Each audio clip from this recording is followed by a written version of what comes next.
இப்பொழுது இட்லி மிளகா பொடி செய்ய போகிறேன்.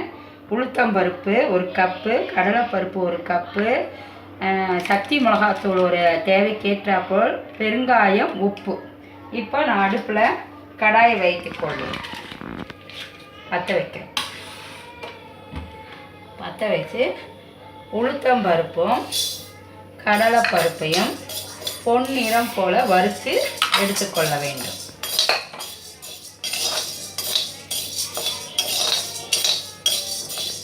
பொன்னிறம் போல் வறுத்ததும் மிக்சியில் கிரைண்ட் பண்ணும்.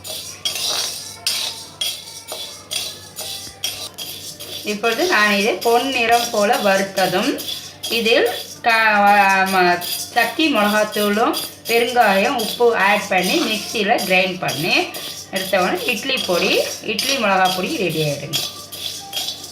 பொன்னிறம் போல் வரணும். இப்போது பொன்னிறம் போல் வறுத்து வந்துடுச்சு. கொஞ்சம் விட்டோம்னா நம்ம அப்படியே இது ஆகிடுங்க, கருகிடும்.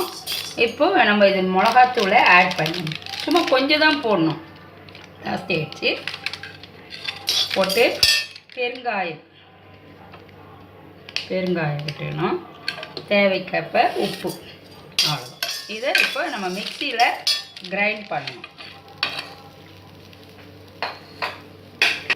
இப்போ மிக்சிக்கு அப்ளை பண்ணுறேன்.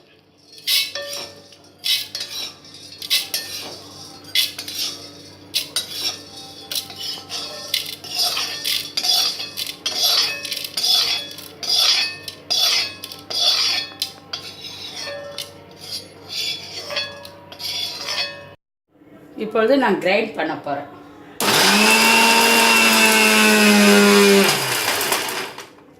கிரைண்ட் ஆயிடுச்சு. இட்லி மிளகா பொடி ரெடி ஆயிடுச்சுங்க. இட்லிக்கு, தோசைக்கு எல்லாம் தொட்டு சாப்பிட்லாம். நன்றாக இருக்கும். நன்றி, வணக்கம்.